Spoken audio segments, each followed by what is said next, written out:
Hey everybody, welcome back. I'm Emily Moyer and this is Strange Mosaic. We have an awesome guest today. Before we get started on that, I just want to remind you, if you are watching this on the Off Planet Media YouTube channel, please also go over and subscribe to my YouTube channel. It's Emily Moyer. You can find all of my work there and you will always find it there first. All right, awesome. Okay, we have this is the second time I've talked to him on the show. He's also been on Conspiracy Cocktail recently. One of my favorite people from sort of the alternate information world, Chad Stuemke, is with us. We're going to talk about his new article, Project Great Lakes. And then in the second hour, we're going to get into a little bit of the politics of the underground dance music scene and exploring the strange creature that is DJ Jeff Mills. Chad, welcome back. Nice to see you. Thanks, Emily. So glad to be back. Thanks for having me. How you doing? What's going on where you are? I'm doing pretty good, considering. Yeah. Right now, where I'm in northern Michigan, things are relatively tame at the moment. I'm living in somewhat of a tourist community in the summer, so you wouldn't know a whole lot's going on here at the moment. It went from people were freaked out, like you can't believe, to party time. But right now, well, everybody went back to school today, but up until today, people have just been out about doing their thing up here. What I know, you guys had Gretchen Whitmer, I think is your governor's name, and she had her dictator glory moment in the spotlight early on in this. We haven't heard much about her lately. Have things tamed in terms of how she's dealing with stuff and what's going on, like with the rhetoric and the propaganda and the politics around her? Yeah, I think she's tamed it down a little, and that whole thing is really weird because if you're from Michigan and you know how Michiganders react, it seems like when she was putting all these implementing all these rules and new things, everybody in Michigan always goes against the grain, and the government knows that, she knows that, so people were somewhat wearing their mask and social distancing and what have you. But the instant she comes out and says, you have to do it, almost everybody who was doing instantaneously quit. And that's kind of how Michiganders are. So I'm not sure if she was just, her and her crew wasn't smart enough to realize that the whole state of Michigan, as soon as she tried to force it on them, would do the opposite, or it was intentional. I really don't know, but that's kind of what happened is people were doing their own thing and they didn't care what other people were doing at that point. It wasn't politicized. Yeah. But once she tried to hammer down the laws, that was it. People said, screw you, we're not doing it. It became politicized. And that may have been, in my mind, that may have been part of it, because to me, like, I lived in Michigan and I know if you try to tell a Michigan or something to be forceful, it's probably not going to work with most of them. Yeah. They rebel. And, I would think she would know that. And if not, somebody behind her should know that. So that's kind of where we are. Right now, everybody's out. Up until today, school went back. Everybody's at the beaches and on their boats and out doing their thing, really.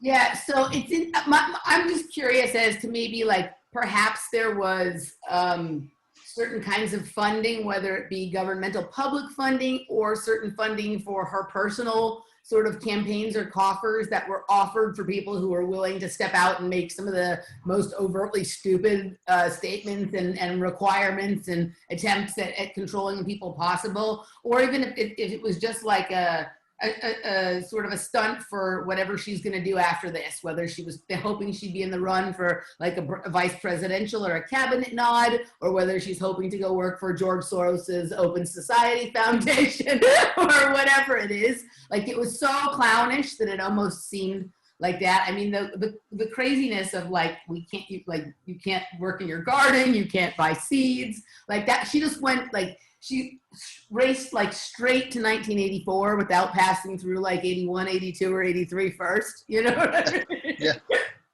Yep. So I don't know if, it was on purpose, on accident, but yeah.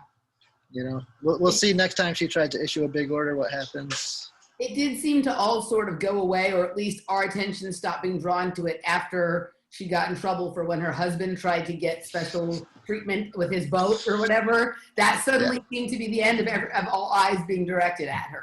Yeah. What happened there is at that time all the counties were still closed down, but she opened up a couple up north where I live, up here in the nice tourist areas by the lakes, and opened it up so, well, supposedly so they could come up here on their boats. And her and her husband came up on their boat, and I guess there's the only place open, so everybody came up here on their boats. And not only they didn't get in line like everybody else, they tried to go to the front of the line, and people weren't really happy with that, so it caused a big stir. Are you guys still under like mask mandate there? What is the rules where you are? Rules? Yep. We are under mask mandate. Out in public, you're supposed to wear a mask. And that's the law, but personal experience is different from city to city. Like up here, it's not a law, right? It's a mandate that they're pretending is a law, right? Okay. Yes, I'm sorry, it's a mandate. No one's gonna enforce it, Yeah.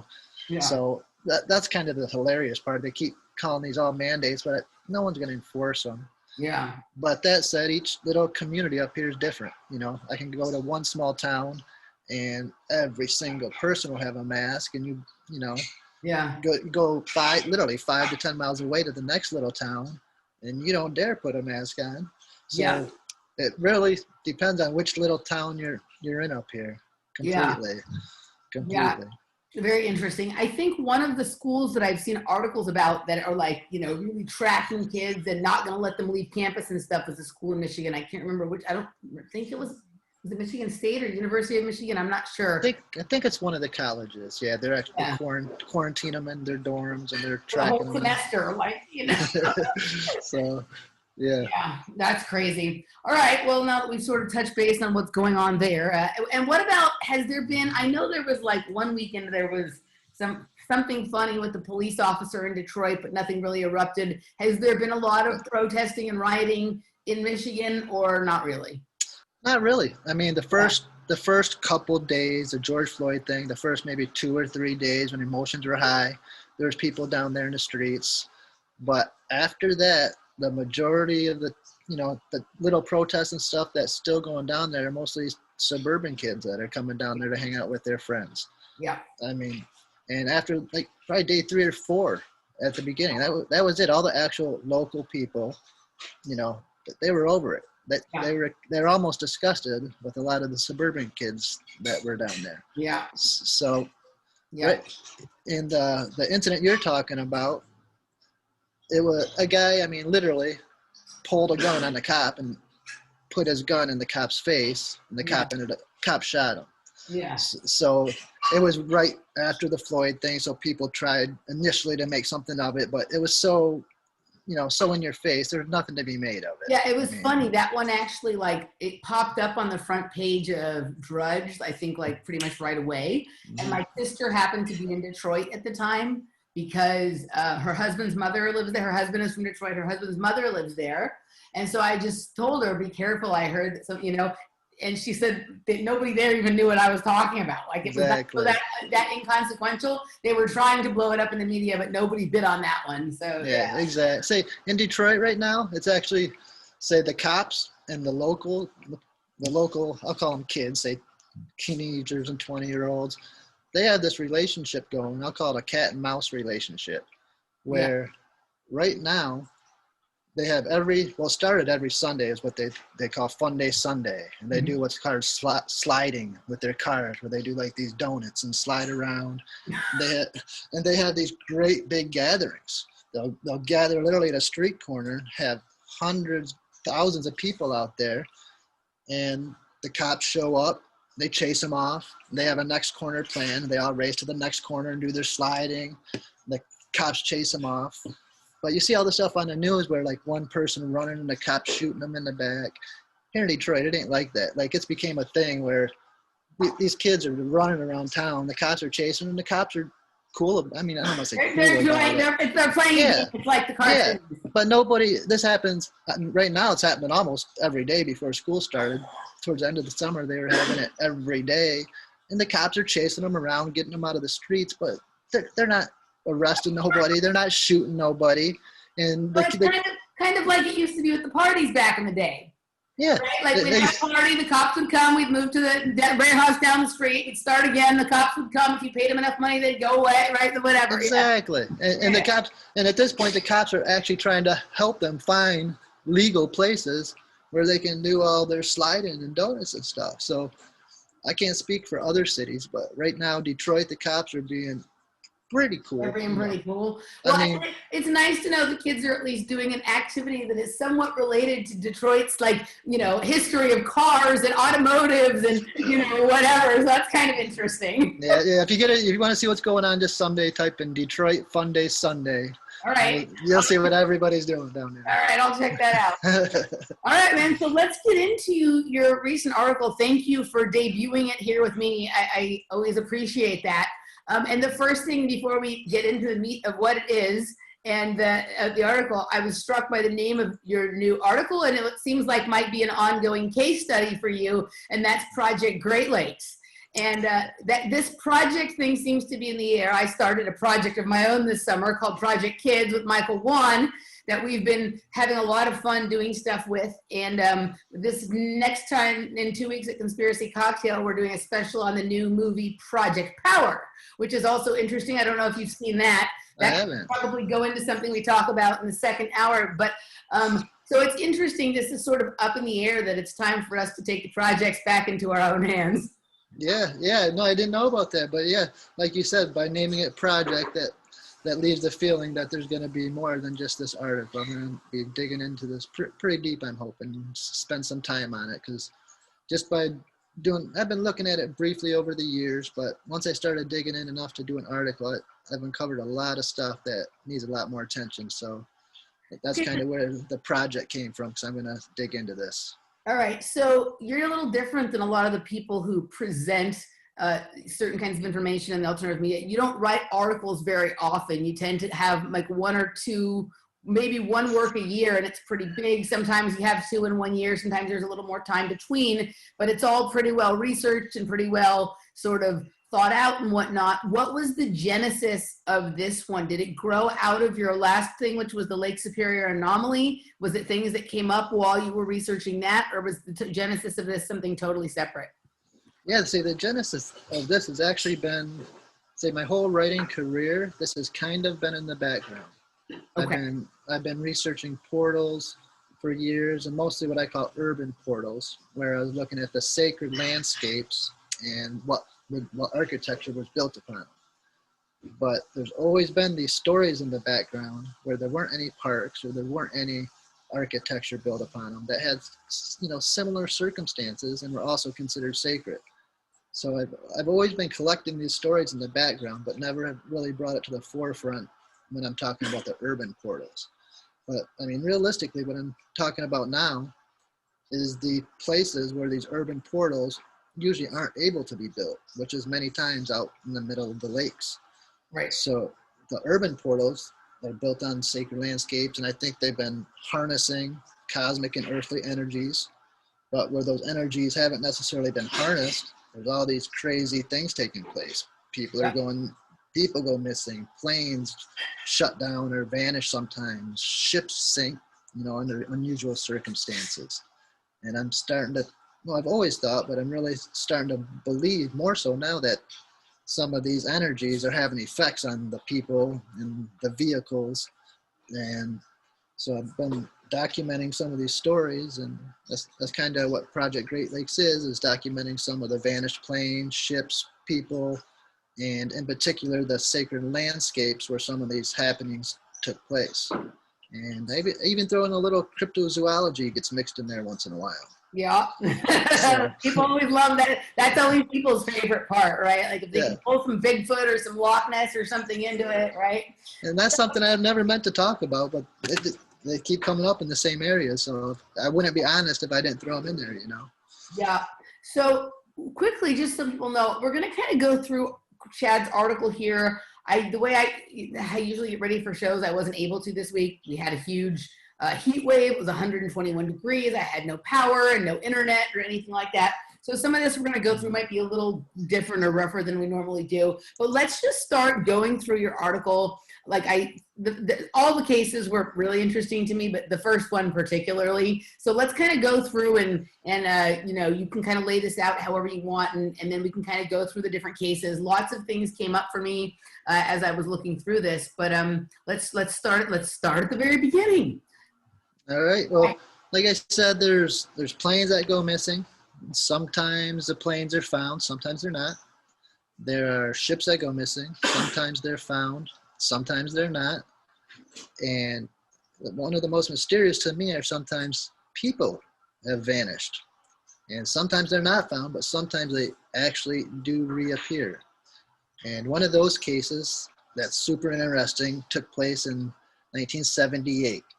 And this was off the shores of Lake Michigan, southern Lake Michigan. And a gentleman by the name of Steven Kubacki. And he was just about to graduate college from Hope College, and decided to go out on a little cross-country ski trip. He was an adventurer, something he normally did, so his parents knew where he was headed. He got his gear together, and he headed out to Lake Michigan by himself, and he was headed out there, and, well, he never returned home that night. So his parents knew where he was supposed to be, and they got a search party going, and the Coast Guard, the state police, everybody was searching for Steven for a couple days. And eventually some snowmobilers, they found a set of skis. A backpack was actually Steven's backpack, so they knew it was his. And his ski boots were stepped out of his skis, and there were footprints leading out onto the lake for a period. And then the footprints just abruptly vanished. So, you know, they really didn't know what to make of it, and they kept searching, but after a while they had to come to the conclusion that Steven must have fallen through the ice. They went to his parents and Steven must have fallen through the ice. There's no other possibility. Must have frozen over real quick by the time we got there. I was gonna say, that'd have to be real quick. Yeah. But you'll come across that through these stories, like flash freezes. So they say, state police said he must have fallen through. So that's kind of the end of the story. Hope College, they granted him a degree. He only had a week to graduate, so they granted him a degree. His parents moved away. They're trying to heal up, And 14 months later, and 700 miles away, directly east in Pittsfield, Massachusetts, Steven wakes up on a hilltop in a field. And he says he's got brand new running shoes on, brand new outfit. He says he's got a t-shirt from a marathon in Wisconsin. He's got a new backpack sitting next to him, and he said it's filled with maps. So he hikes down into the closest town, and he ends up getting a newspaper, and that's the first time he realized where he was and that he'd been gone for over a year. So he hopped on a payphone. There's payphones back in those days, and puts his quarter in, calls his sister, and his sister's like, Mom and Dad moved out that way. So he gets a hold of his mom and dad and hitchhikes over to 70 miles to his dad's house, and there he is at the door. His dad opens the door, and Steven's standing there, all well. So you can imagine there was quite the media frenzy. It was a big story for a couple of days. Steven did not want to talk about it, though. He gave a couple interviews right off the bat. He said, my best guess is something like, what happens to hikers in Mount Everest where they get cold and, take off their clothes and lose their memory. He's like, that's the best guess I got. I don't got nothing else for you. And they wanted him to go see a psychologist. He refused. He said, I'm not going to see a psychologist. But that said, as a career, he ended up becoming a psychologist. Mm-hmm. So he became a psychologist. In my mind, maybe he was really trying to figure out what happened, some aspect. And he became an author, and he wrote a couple books. And that's kind of where we're at today. He's still around. He's living in Seattle, Washington as a psychologist, but he doesn't want to talk to nobody about this story. I tried to Facebook friend him, denied. But oh, wow. Okay, I was going to say, so interesting. His latest book in the article is titled Rethinking God and Existence, which is kind of fascinating. I was curious. I have a couple questions I was going to ask you. Have you read the book? I tried to read the book, Emily. I got a couple pages into it, and this book is over my head. Like the stuff this guy was talking about, I was I mean, I only read a couple pages. I was like, I'm having trouble comprehending this, and I didn't even go back to it. Like it was, I felt like it was over my head. He was trying to get at something, but I couldn't quite comprehend it.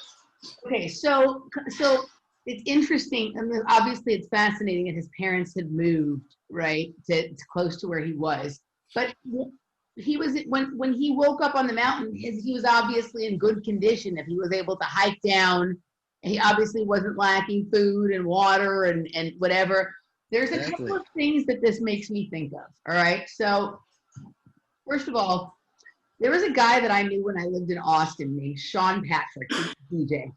And he used to play, like, he was a local DJ around, sometimes open for like the headliner at some bigger parties and stuff like that. He played kind of progressive music, like some of that progressive house on the border of sort of something trancey, right?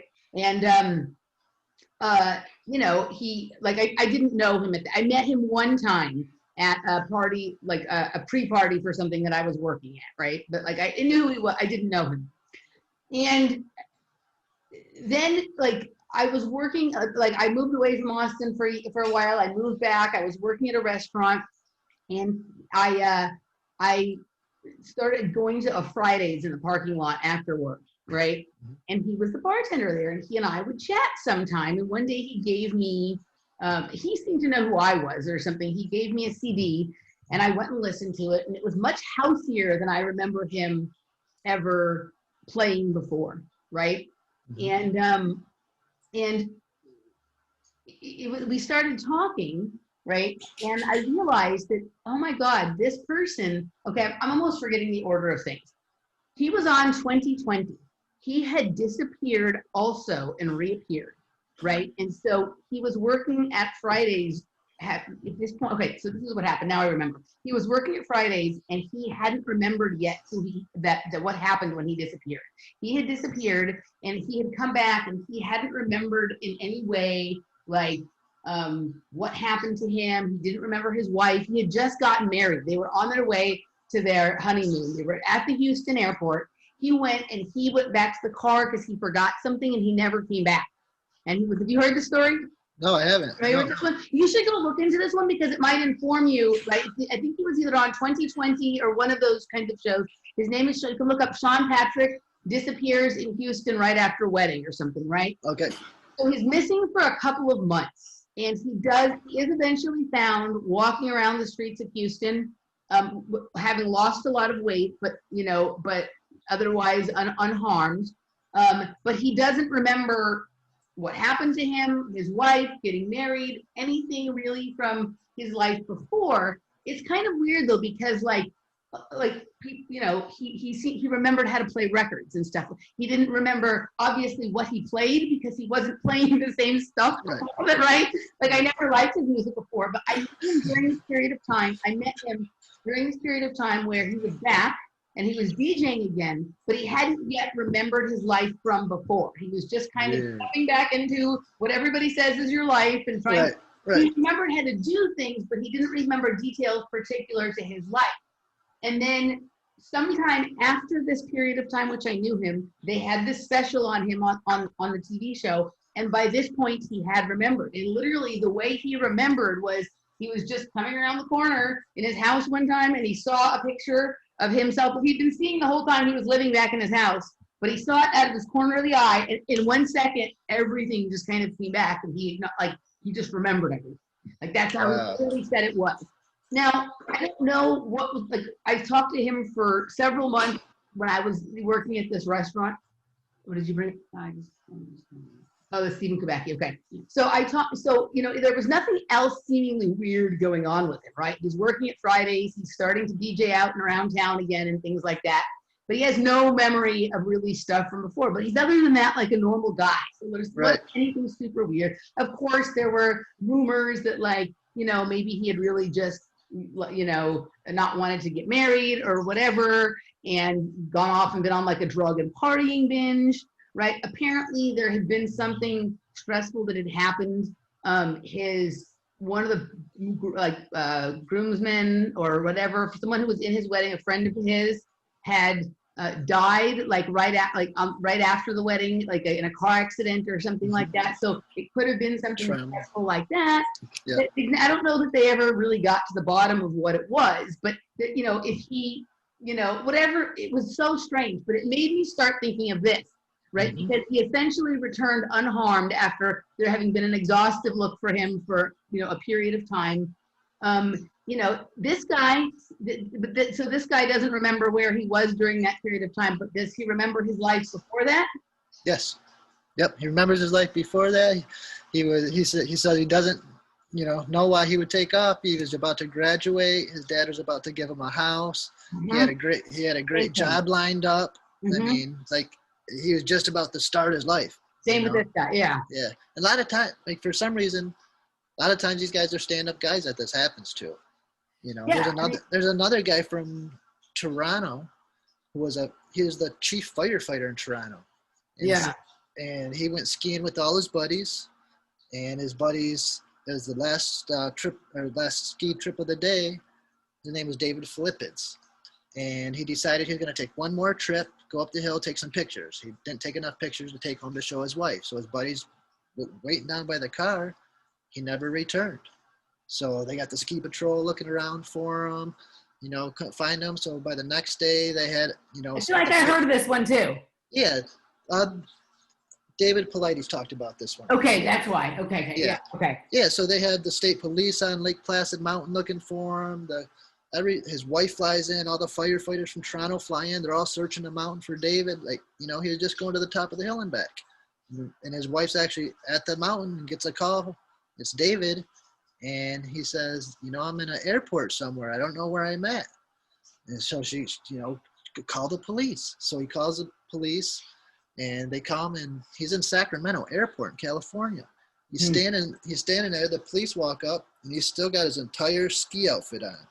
His ski jacket. How many months later? His helmet. A week. It was just 1 week. A week. Okay. Yep. Okay. Yep. So he's got his whole ski outfit on, his ski helmet, his ski goggles on top of his helmet.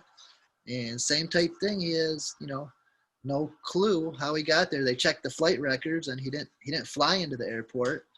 So they tried to figure out if he hitchhiked there or something, but you know, they don't know.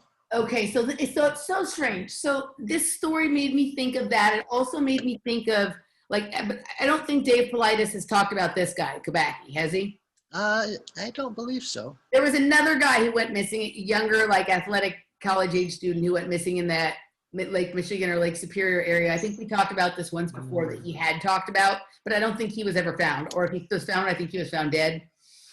So I was just making sure I wasn't confusing him. So it made me think of this guy, Sean Patrick, that I knew. Yeah, I was like, oh, that's kind of a similar story, but it was interesting. But this is weird how, like, he ended up 700 miles, so many miles away, but where his parents are, it's so bizarre.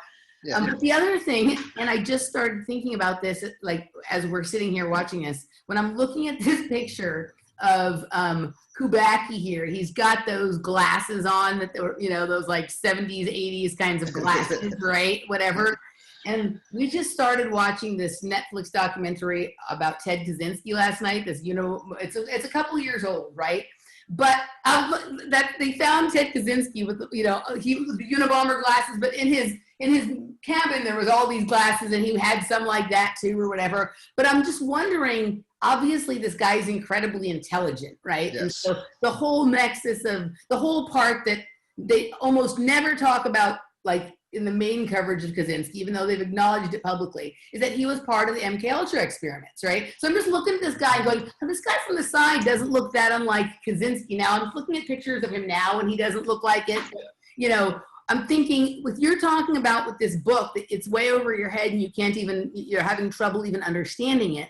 I mean, this really lends, in my opinion, to the possibility that they just swooped him up and studied him. Or, I mean, you know, we've talked about at some of these lakes, maybe there being bases underneath them, and he just got scooped up, and they just put him back near where they knew he would find his family, because, you know, or whatever, right? And it also lends point to, you know, how much, I'm not saying the family was in on it, but a lot of times the involvement in programs has to do with, you know, your genetics and your lineage and stuff like that, right? Yep. What do you think? Have you looked into any of this kind of stuff? Do you know what he was studying at the time? Was he unusually brilliant or an honor student or anything? No, I'm not sure what he was studying. I know he was a big adventurer, they used to say. Like, he was a big mountain climber before this. The other thing I found is they said he was a big Dungeons and Dragons guy. Interesting. So what, however you want to put that in there, he's into Dungeons and Dragons. But yeah, other than that, I can't find it other than he seems to be really smart and he's an adventurer. And even after this, like, I can go look at his Facebook pictures and it's got him climbing all kinds of mountains and stuff like that. So he seems to be a smart, outdoorsy type guy. And, like you said, the part that's interesting is when he's found how 14 months go by and you're healthy with clean clothes. Yeah. You're out there doing something's going on, So I guess that's the big mystery, is how he could be so healthy. Yeah, I mean that's unusual, and just that, like, I mean, I don't blame him for not wanting to go to a psychologist. No, say to me that lends credence to the story. If that happened, imagine that happened to you, you wouldn't want to talk to anybody about that, especially if you didn't know what happened. That'd be the last thing you would do, and you'd probably do what he did and take it on yourself. And he ended up probably using the information, trying to figure out what happened to him, and became a psychologist with it. So let me ask you, when you tried to friend him on Facebook, did you send him a note letting him know that you were researching, or did you just send the anonymous friend request? Just anonymous friend request, because I'm aware of other people who have sent him the note saying they're researchers, and they were all denied. So I tried just the anonymous friend request, and so he obviously clicked on it. Well, all he's got to do is Google my name, and he probably wouldn't accept me, when they see my research. But you never know. It's always worth a shot. At some point, this guy might want to talk about it. So go back to the about him page. So we were just on his website here. It's kind of interesting, some of the things. There's some interesting references in his biography. I'm just taking a quick scan here because I'm not one of the people who's good at reading things and paying attention to you. No worries. No worries. Right? But it is here. It just it doesn't reference anything about it. It just says that he grew up in Deerfield, Massachusetts. Yeah. It doesn't reference it whatsoever. Right. That's fascinating. And then here it says he has switched colleges many, many times. He studied German. He has an MA in linguistics from Ohio. He has a BA in Germany. He has a PhD in psychology from the University of New Mexico. He has a Fulbright Hayes Fellowship in the Departments of Philosophy and Psychoanalysis at Frankfurt University in Germany. Right? He's done internships at Dartmouth Medical School.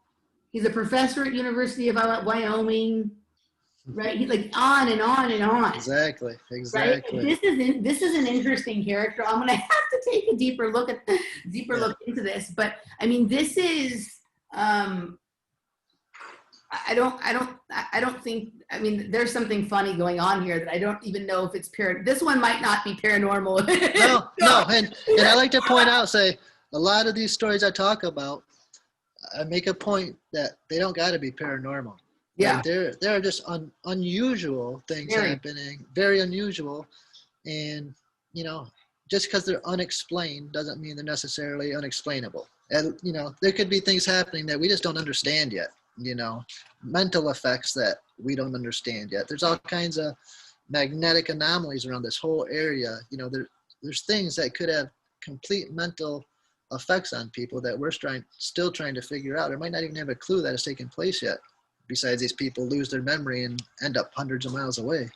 Okay, let's just play what if with a couple of possibilities on this one, right? So obviously he wandered out onto Lake Michigan, right? He wandered out there. So okay, so there's the possibility of just the lake itself being some kind of portal, right? That empties out that the other end of the portal is the field in Massachusetts. Right? There's that possibility, right? We've all seen in shows like Fringe or something, sometimes when people cross from one universe to the other, even though they entered from the lake in this one, they end up in the field in that one, there seems to be some kind of connection. So something like that, but also, so there's that paranormal possibility, right? Mm-hmm. Then there's also is there a base underneath Lake Michigan? Like, I think your Lake Superior anomaly, we got into that, right? What was there was the big crater? Yeah, see, I got into it. There's a big anomaly in Lake Superior, but there also are absolute rumors of a underwater base in this exact area in southern Lake Michigan where he went missing. So there are rumors. There's UFO sightings over that area all the time. Have you ever heard anything in any of these things with the lake that, like, there's salt, like heavy water or salt water deposits on the bottom of the lake? Yeah, absolutely. Say this whole area at one time was covered with ocean. We have what's called Petoskey stones all around up here, and it's a coral. So a lot of that salt from the oceans is probably now resides partially under the Great Lakes after the glaciers, scoured the landscape.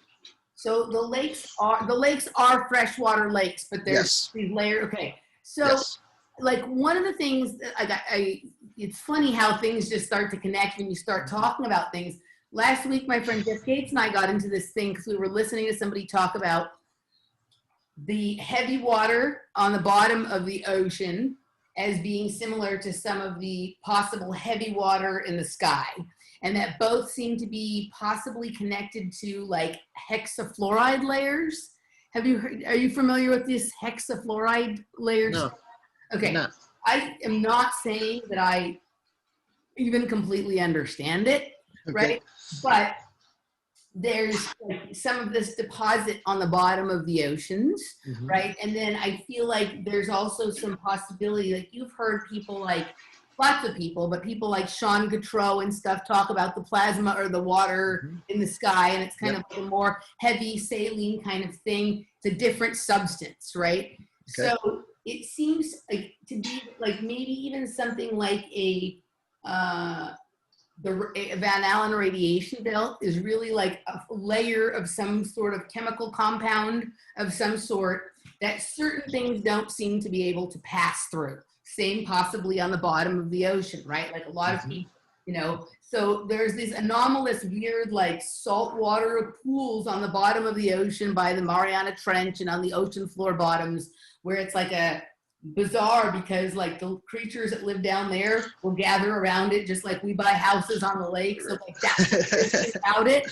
But it has a buoyancy to it that you can't penetrate. Things just pop off of it. And if we think about when the spaceships that not NASA or Elon Musk or whatever sends up, they seem to go up to a certain area and then they sort of bounce off the top and either crash or curve or something like that, right?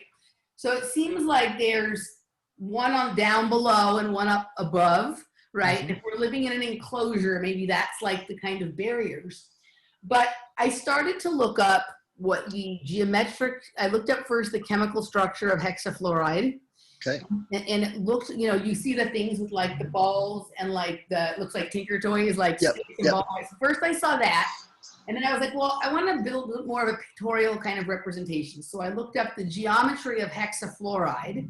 And what it came back with to me looked like a Metatron's cube. Now, you have a penchant for sacred geometry, which we've never really discussed, but I know because I've looked at the symbolism all around your work, and I too, being one of these sacred geometry symbol influenced people, like I understand where that goes for you. The geometry of hexafluoride looks almost exactly like a Metatron's cube. Let me even see if I still have this Windows open on my computer. I was just doing this last week. Let me see if I can find it. Okay, so I find let's see, Metatron's cube, this one. Okay, so I don't have the hexafluoride layer, but just so people can see what I'm talking about with Metatron's cube, I'm going to screen share here. I should have left the hexafluoride open too, but they look like this, right? So you've got circles, squares, triangles, rectangles, kind of lobe-shaped things that are floral in nature. Right, there's many various, even something like this, like look at this as like some sort of like energetic contraption with barriers around it, right?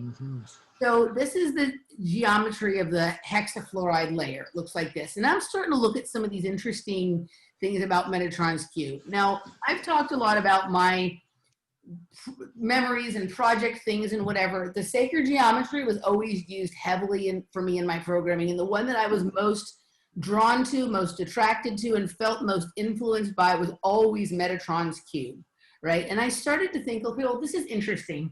Like, what if so the chemical substance of hexafluoride has a geometry to it, but if you match that geometry, do you create the same conditions that the chemical compound could create as well, right? So like that, I started to go down this thing, and then this is a symbol that is used for heavy magic. I started to find pictures like this, and we think of like the remember when you were on Conspiracy Cocktail a few weeks ago, we were talking about the crystal and the spectrum. Yep. You find stuff like this with the Pink Floyd looking kind of thing on it.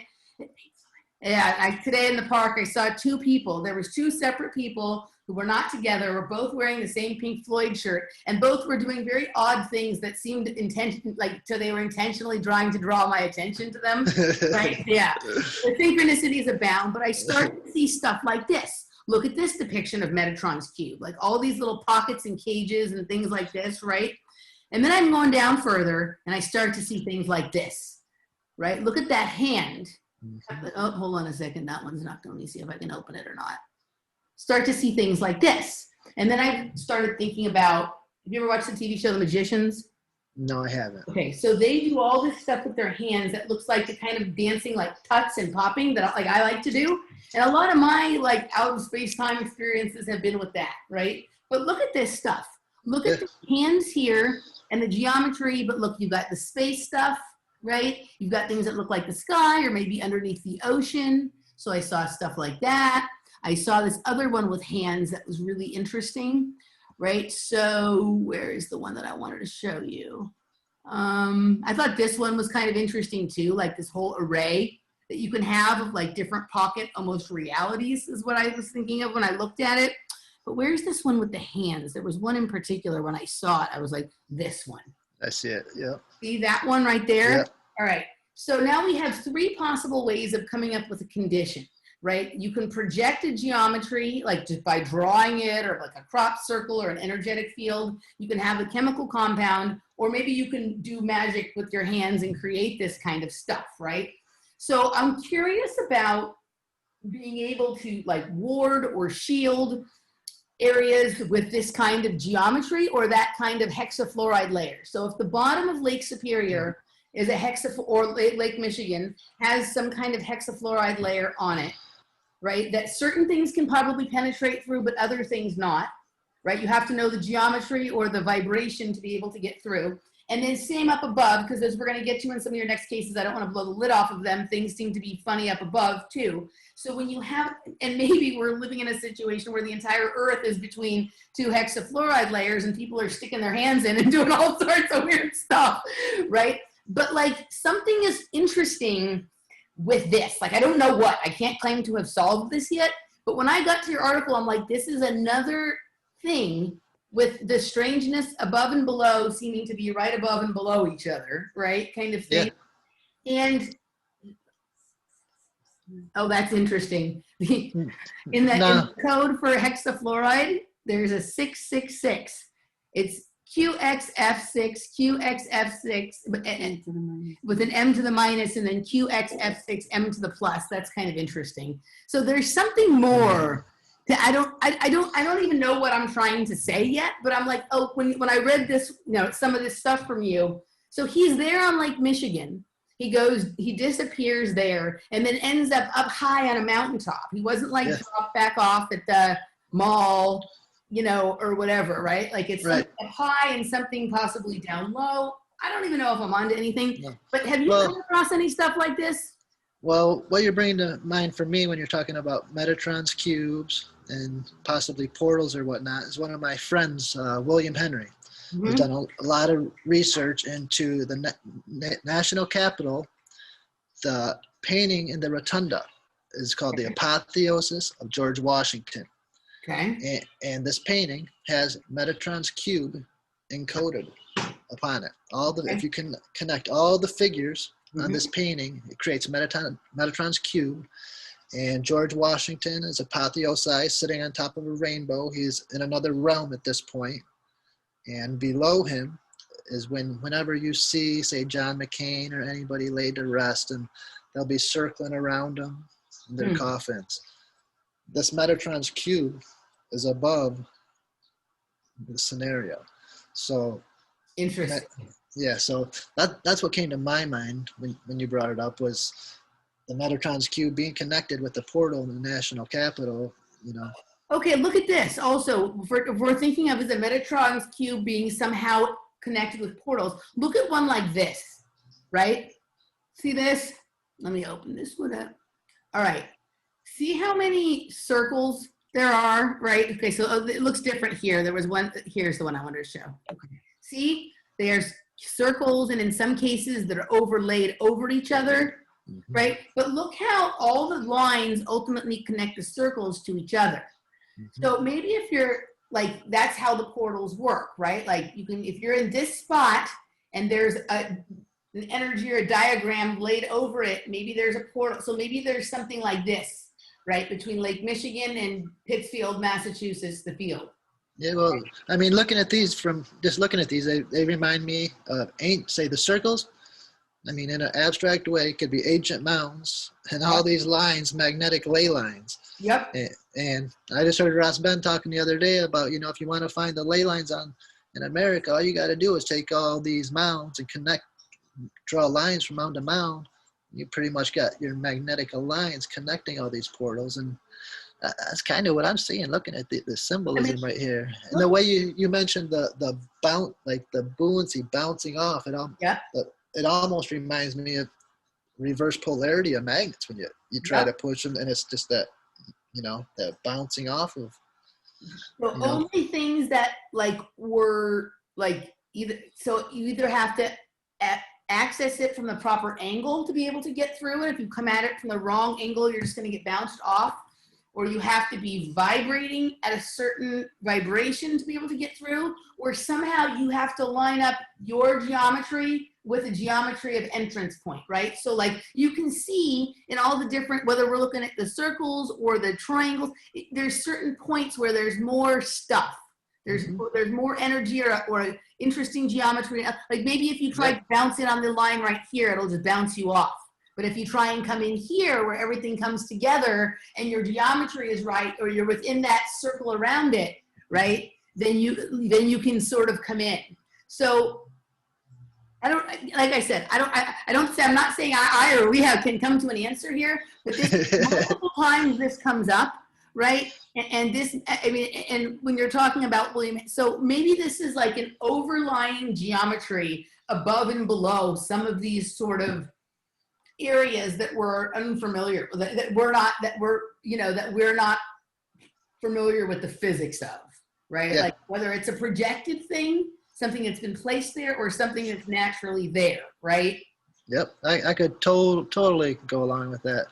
Say I mentioned, I think our last talk, there's another researcher who's projected the pentagram over Michigan. He calls it the Michigan biome, and it's the same type thing. This sacred geometry, when you place it and center it, you center the center of the pentagram over Sault Ste. Marie, which is the center of Michigan.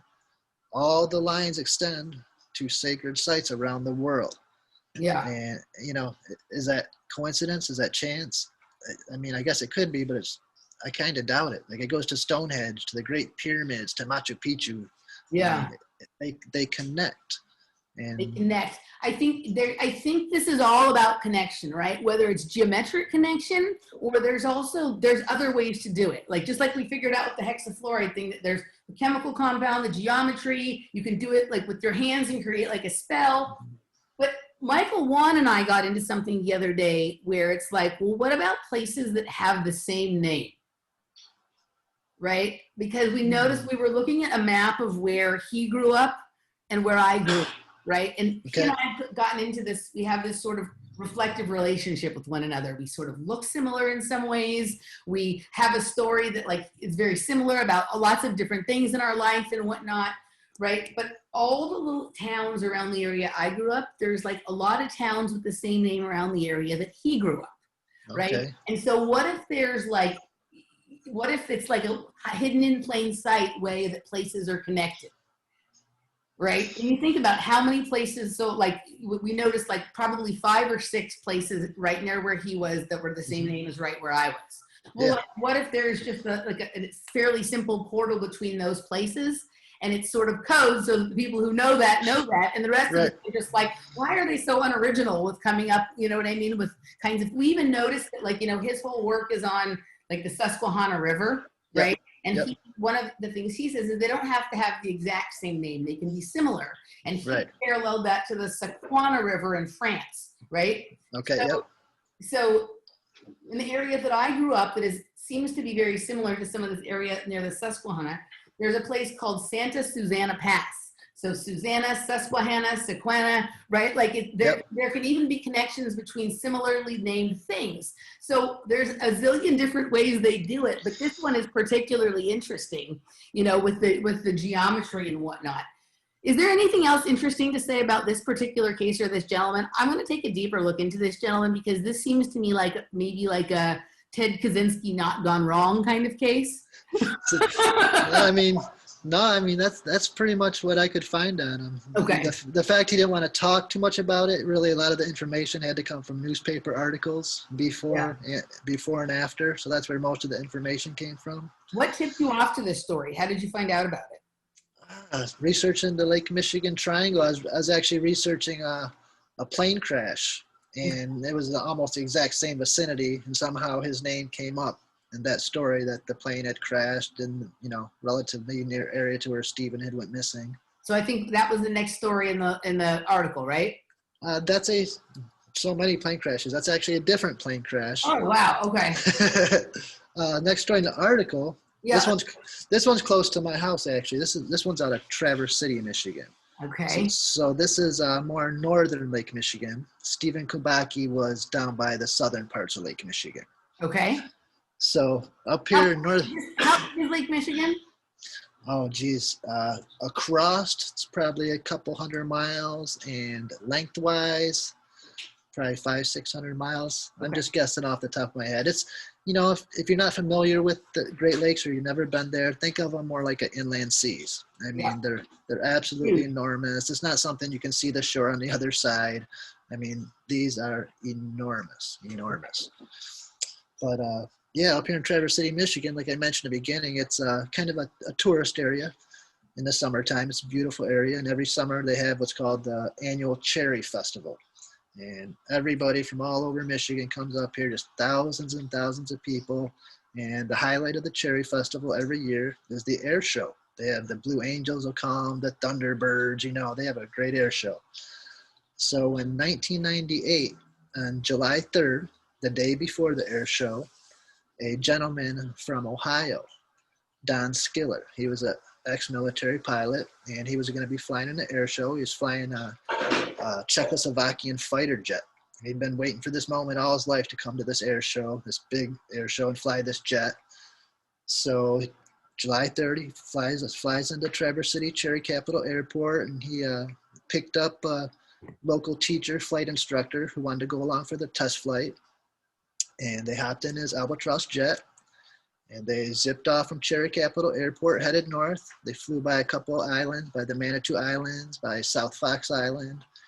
And so now they're about 30 miles offshore, and they zipped around, made a U-turn, headed back towards the airport. They were in constant communication with the airport, and the airport, they should have been arriving within 5 to 10 minutes. They're in a fighter jet cruising back, and there was no more communication. The communication quit, plane went off the radars, and, you know, that was it. So instantaneously, you know, they sent out all kinds of search and rescue. This is the air show. Everybody was in town.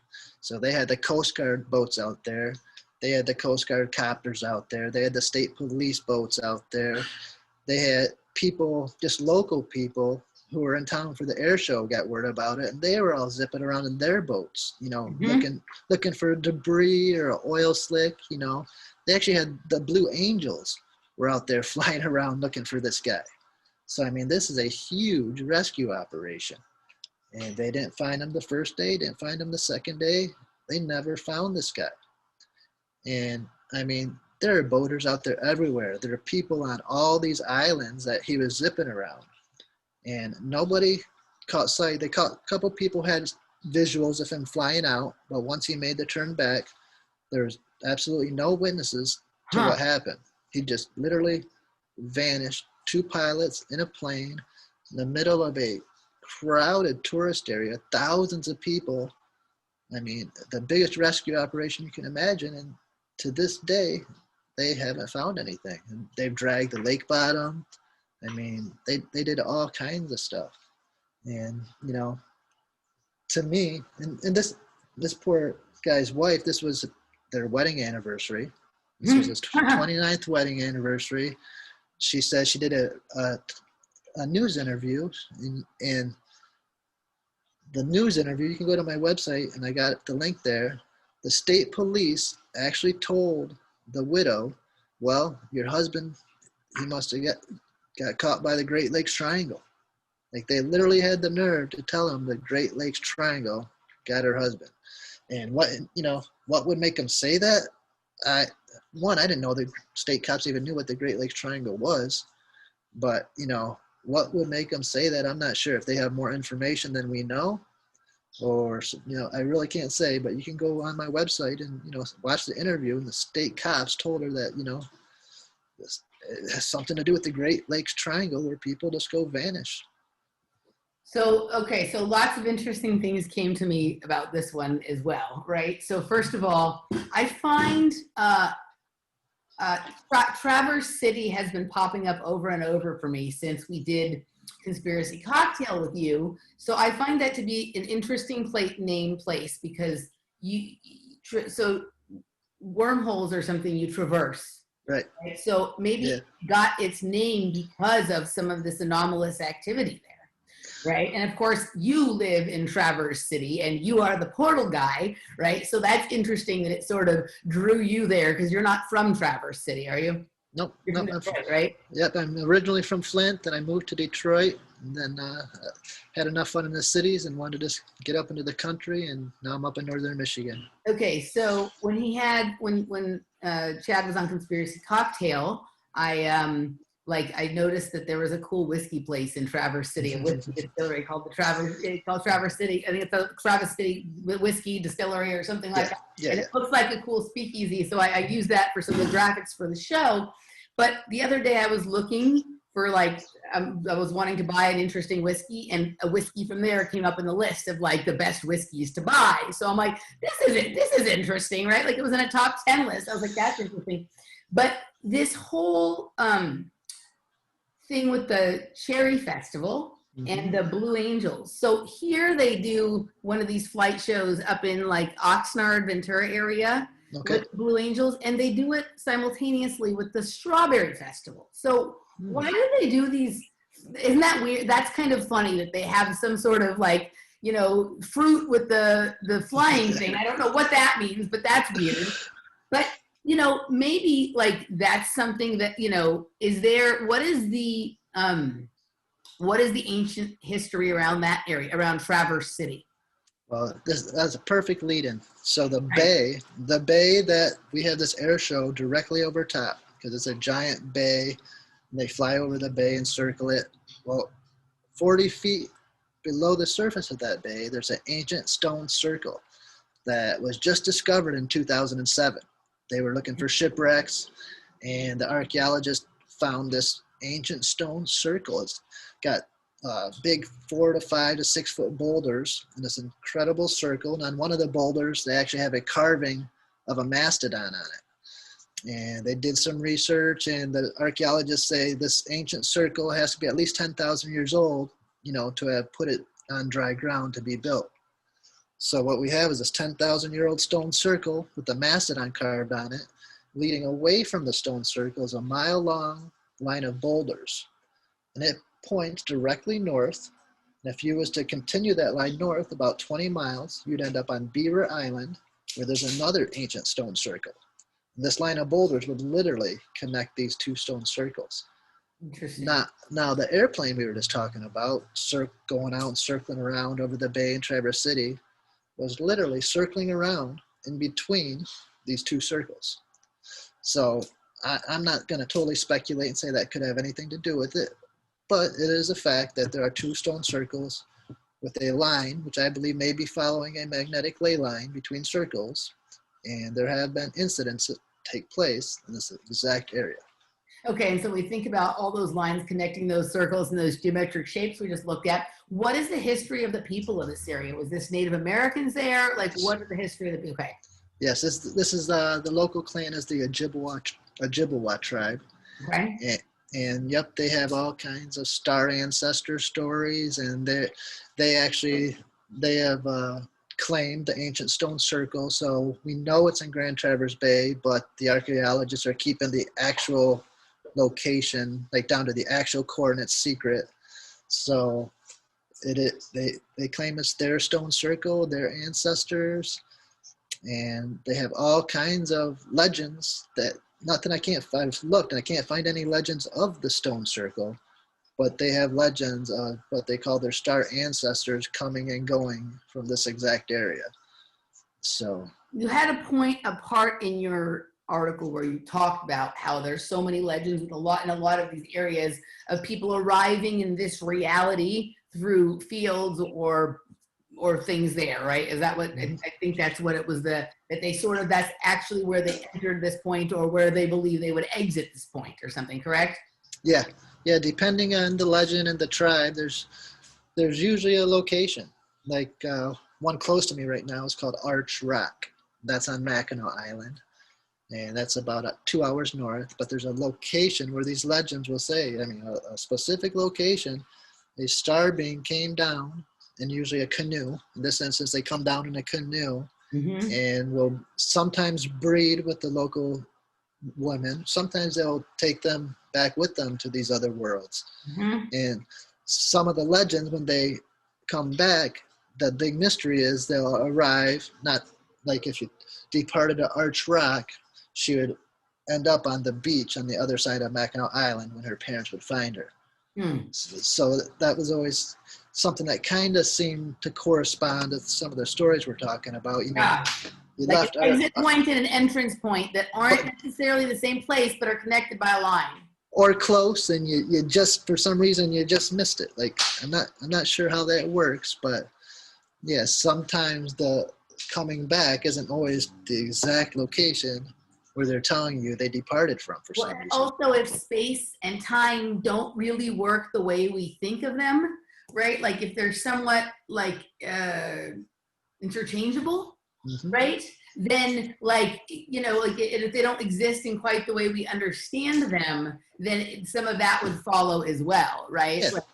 Yeah. See, even if we folded space and time, and the first time we connect here, the next time we fold it, we're just a little lower on that. We're still doing the same thing, but it's just a little off. Like Randy and I used to talk about sometimes how with some of these underground bases that are connected all over the United States and the world, like a lot of, myself included, but a lot of other people who've experienced this feel like we were in all these different places, but we didn't know how we got there so fast, right? You hear a lot of talk of that. But if there's technology or even just energetic fields that create a fold in space-time, so let's say if you lay it out flat and linearly, you have a tortilla.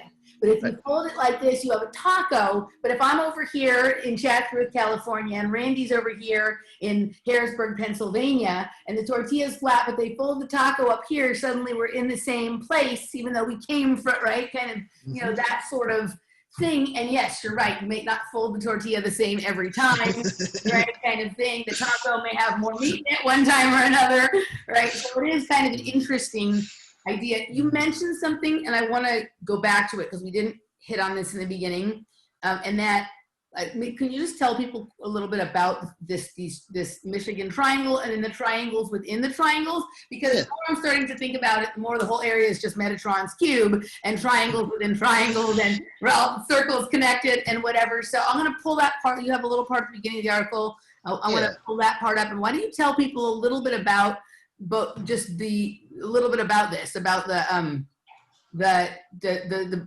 all the triangles, the Great Lakes Triangle, the Michigan Triangle. Here we go. There it is. Yep. Okay, so the Great Lakes Triangle you're looking at is the biggest of the three triangles. That encapsulates all the lakes, and there's been documented research done that there are more disappearances and vanishings and incidences in this region per square mile than the Bermuda Triangle by far. Now, if you scale it down into the little red triangle at the bottom, that's called the Lake Michigan Triangle.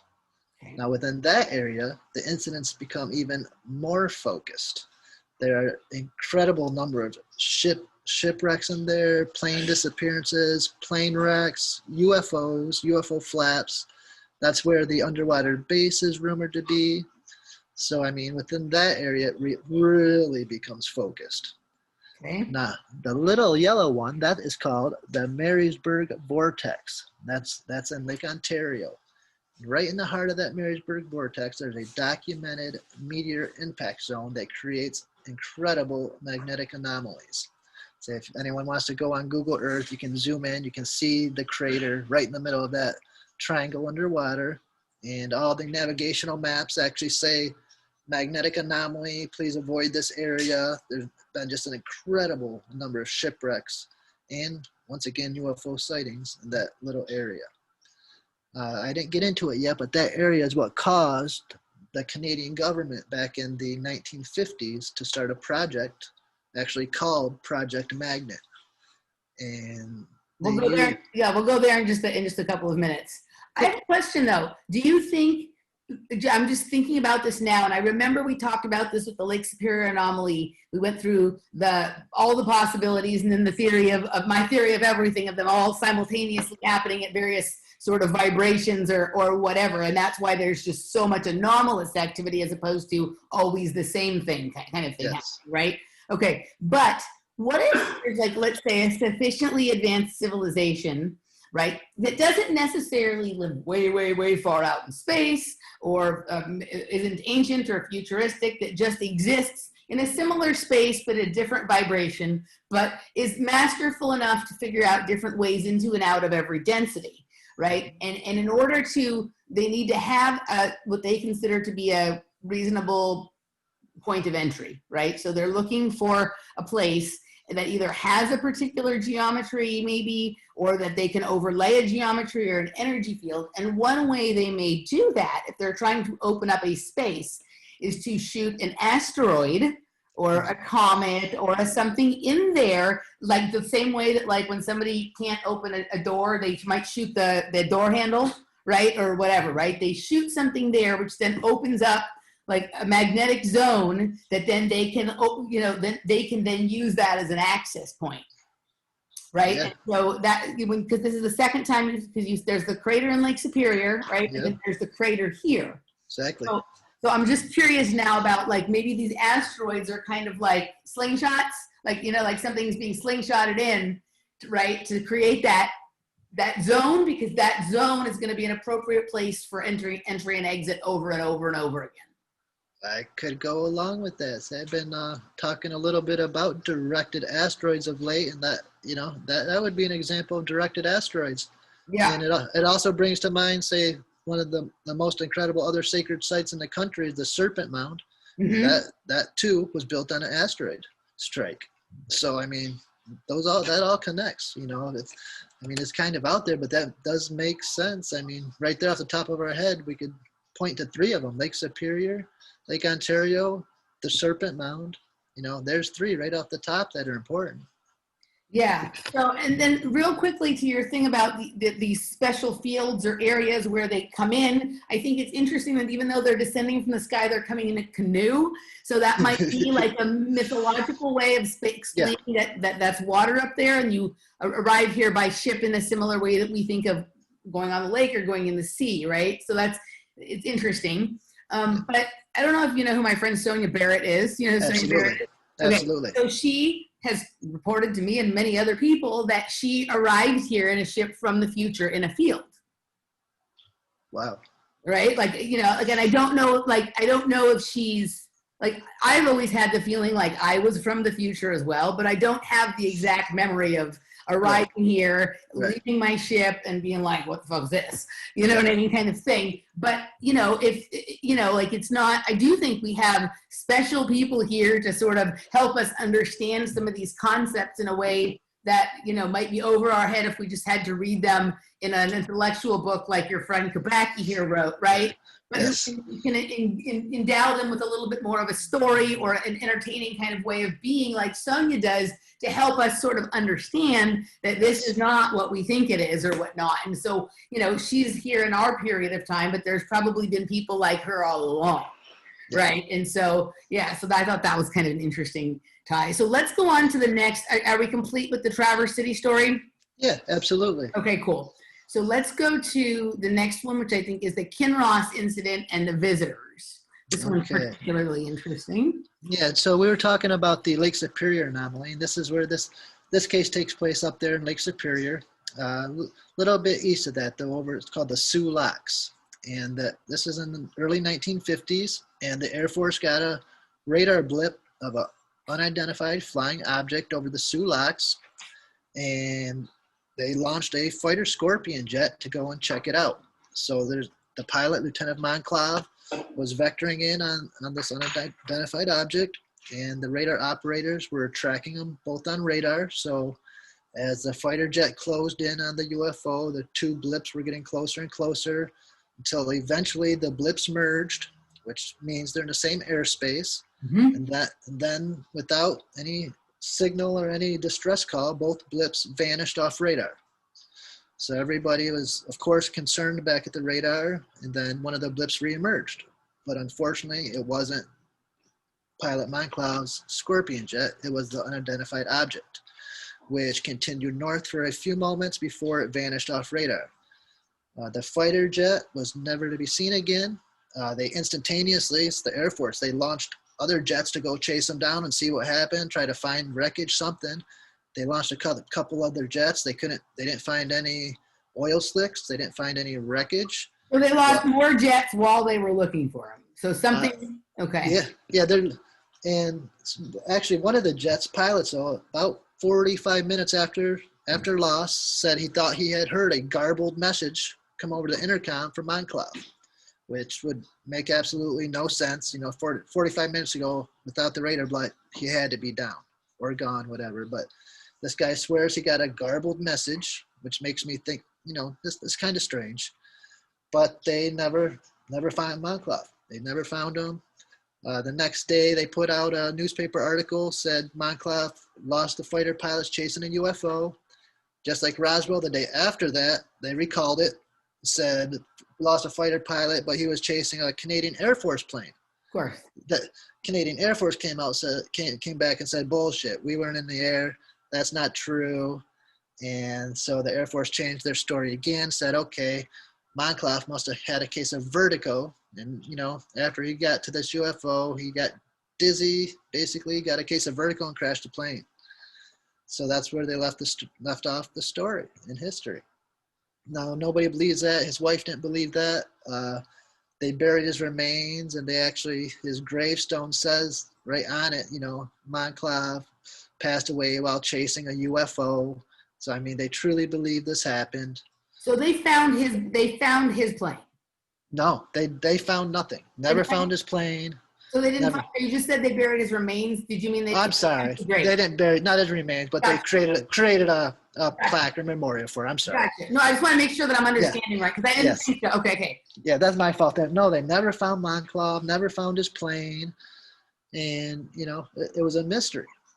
Now, one part of this story that's never brought up is 6 hours before this, another accident happened about 100 miles away on the opposite side of Lake Michigan. There's another Air Force installation over there. And at this Air Force installation, they were test running a Scorpion jet, and this jet instantaneously lost power and came crashing down into Madison, Wisconsin, into a lake. That plane, that jet, happened to be Lieutenant Monclave's best friend, who were stationed on opposite sides of the lake. So 6 hours before Monclave chased his UFO, his friend was flying around in a test flight, lost complete power, which I speculate could it have been that same UFO, because many times UFOs cause the loss of power. But that's pure speculation. So we have two fighter pilots, two planes within 6 hours go down. I mentioned they're best friends, even though they're stationed on opposite sides of the lakes. their wives actually live 100 yards away from each other in Wisconsin. So imagine, the one wife is probably comforting the other wife when she got the news that her husband went down chasing a UFO too. So this was, a real bad day for the Air Force in this particular area of water.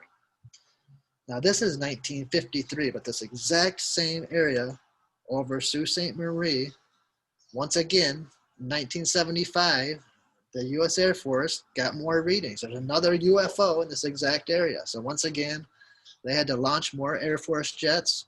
And this time when they got there, they launched a couple of them. And when they got there, the UFO shot straight up and off a radar. Now, 6 hours before that incident, once again, 6 hours, exact same location, one of the largest tanker ships in history to sink, the Edmund Fitzgerald, sank in an instant in the same area on the same waters.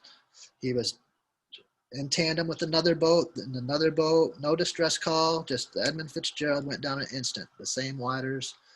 So this is a really spooky area. For whatever reason, we lose boats, we lose planes, and there's UFO sightings. And this is pure synchronicity, but between the time that the Edmund Fitzgerald went down and the UFO sightings, and the Air Force were flying out here on the same day, hundreds of miles away, Travis Walton, the famous UFO abductee, he was being returned from his UFO experience. Yeah. And that's total synchronicity and coincidence, but, it's just weird. On 11/11/75, which, 11/11, that's a weird number too, and I've came across several different years where cases happen on that date for some reason, 11/11. But we lost 2 Air Force pilots, we lost the Edmund Fitzgerald, we lost 2 planes, all the UFOs, and at the same time, down in Arizona, one of the most famous UFO abductees, Travis Walton, was so-called being returned from his UFO experience. How long was Travis Walton supposedly gone for?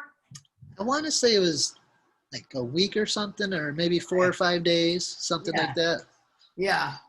So this one's interesting, that the fact that it was 2 neighbors, right? That part is pretty weird, because they weren't working out of the same base or doing something together. It's super interesting, but this goes back to, because you said in the second case, the UFO just went straight up and disappeared. Exactly. So what this is feeling like to me is, again, maybe we're dealing with some sort of hexafluoride layer, right? Kind of thing that in the first case where, all right, let me make sure I'm not confusing stories here. So Monclaw, we're dealing with Monclaw here. Mm-hmm. Did they find him? Nope. Never found him, but the friend they found. Yes. Well, that's kind of weird too. It's one of these things where all you can find is the newspaper clippings, and they found the friend's plane. Okay. And they say the plane went down into a swampy area, and the swamp basically sucked the plane in so deep they were having trouble getting out. Now, the way they say they identified the pilots were they found an unopened parachute, and that unopened parachute that was in the bushes was his friend's parachute. Okay, so we don't actually have bodies or the plane. Okay.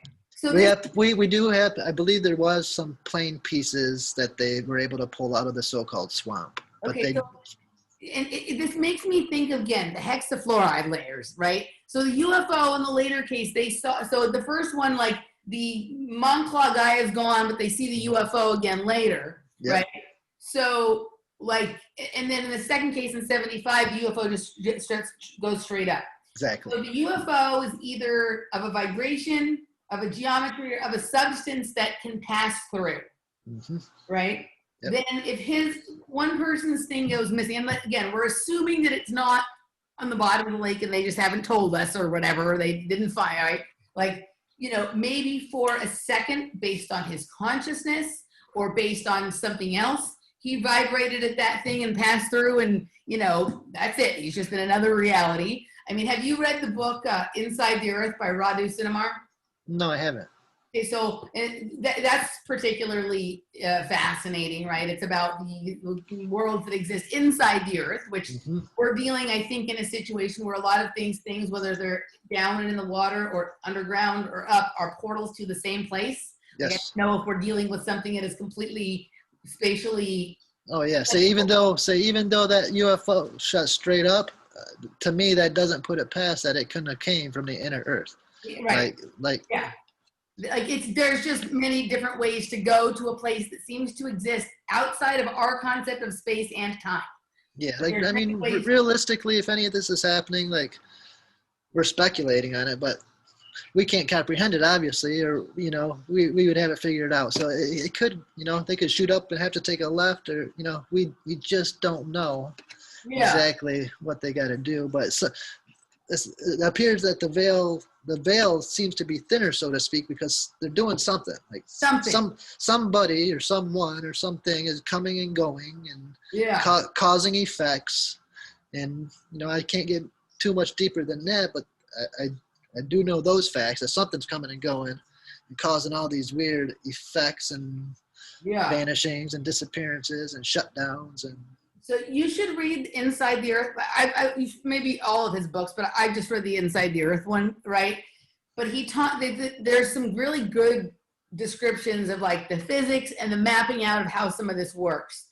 But basically there's another realm or world or many that exist within inside the Earth that are not like, you can access them from various points around the globe, but sometimes you're ending up in the same space, even though you're like, wait a second, I'm just 3 miles into the ground in Romania, but I'm seeing the same thing that somebody else, right?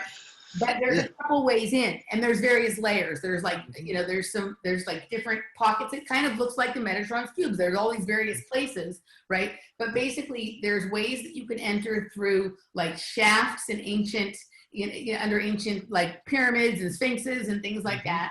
There is like, sometimes people will be like on like the Arctic Ocean or whatever and not really realize that they've actually turned out there and they're now inside the Earth and they don't even realize, and they may only be in there for a few minutes and come back out, or they may go in there and never return, right? Or there's also a way to go there based on your consciousness. Like some people just without ever having to physically go anywhere can take a complete tour of, they've been to the inner Earth.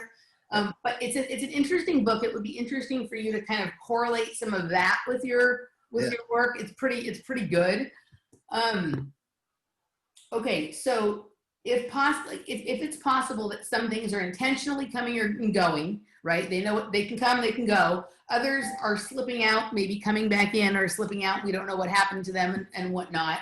Or then some of them are resurfacing on the bottom, or supposedly they're finding particles down the bottom of the lake, even though nobody necessarily saw them fall or anything. So if you can get to down there from up there, then it's just, we're dealing with the same thing anyway, some sort of circular kind of thing.